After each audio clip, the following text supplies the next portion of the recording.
Friend, hi friend. Sorry. Okay ra sir. Maayong gabi kanatong tanan no? Kanang muram tag at lugayan ako nakagunit og microphone. Salamat gyud sa opportunity. Wa na sila kasla. Wa din ako kabali og gunit og microphone. But actually we are thankful enough for the for today and thankful enough for the gift of life nga naka-attend kita sa very special day of Arnold and Gillen, which is murag planned 2 years ago or sama ni? 2 years, 2 years. Actually, gi-pressure ko na nila. I just got married last year, December. And Glenn told me, just need to get married because we will be getting married by next year. And based sa mga istorya ng mga tigulang, di mga tigulang, mga with due respects, ang mga atong mga parents, dili ko na pwedeng magdungan. So, kita kay sinabtanon man tang maguwang, di ba? Nang minyo nga naahat asar to akong pares. Na wa murag wa pud mi naahat, but it was time pod. It was our time. Then we just realized a lot of things. Just to tell, murag rookie pag ko kaayo aning kami noon, but since our father died, I became the breadwinner of the family. So there comes the story. Everything goes well. Isag wala na among papa and murag na manso nako being the kanang padre de pamilya which getting married came into late option na. And thankfully, ang akong naminyuan, medyo manghod na ako and nakasabot ra sa situation. Why I'm telling this is that for you, Gillen and Dudong, I call my younger brother Dudong, uh, you know the challenges that we have come through sa atong family. I just want to make it sure that it will be kanang basihan, sample, or inspiration how we stand despite all these challenges in life, and which is ni reflect na how we are today nga ni grow ta as, and I'm proud to say nga nahimo gyud ming professional out of being our parents nga naragid mi sa bukid. So we try our hard. We tried everything just to get into college and everything. And hopefully that motivation which is nakuha na ni mo dong to be used para sa incoming family with Gilen. And there's no better family I could say nga kuan, although we survived in the late part nga kami lang yun. And sa courage and determination sa among mama, we have become what we are now. We are a lot of professionals. We have done a lot of things for our family also. So that's it. And Ma, hi Ma, are you there?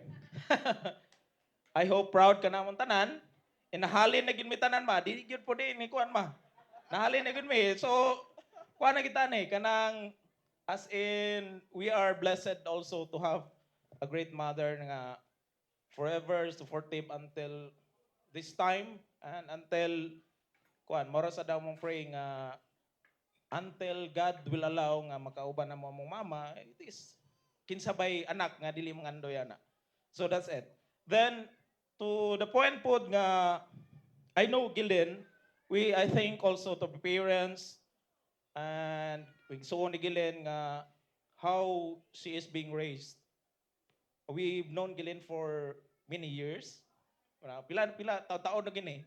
And I officially welcome you to our family and we are happy nga kuan because um these blessings nga na dawat ninyo karon personally before ko kagaminyo there was a lot of like kanang dili masabot nimong mga issues, concerns or whatever, but when I get married there are countless blessings na among nadawat, which is it's very important. I know you have been engaged for a while and today is the beginning of the more blessings nga maabot sa inyong kinabuhi. So this is the thing that I'm hoping and I'm praying also that you will be like a good example to anyone or kuan because there's a lot of challenges as this katong nauna nag-speech nga ingana dili gyud lisod. Dili sayon. Ako dili gyud sayon. December, January, February, March, April, May, 5 months of being married. Rookie pa kayo. But we struggled, but we keep choosing ourselves. So that's one thing. So ana ra ginaw, na yung mga issues, let it be. But you need to pray. You need to be like mo nagingon ni kuan nga put God in everything. And just a reminder that being having a happy life is having a good wife. Mao daw na gyud. Nya unsaon man ato na nga arong mag-good wife ta kay even if you are the most kinadatuan ka nga tao, kinagapuhan ka nga tao, kinailaduhan ka tao, but you have a nagging wife, life is miserable. Comparing to a married couple nga living simply, dili lado, dili ingog dato, blah blah blah, but they have the righteous, caring and loving wife. Life is like a king. Your family is like you live harmoniously. So that is the like a simple reminder to each one of us. Same as having a good husband. If your husband is ingana na courageous, caring and loving husband, of course, who does not have a good family after all? After having this family, you have a good home and everything. The blessings will flow in, and you will be blessed in in everything that kanang inyong buhaton. So, starting today,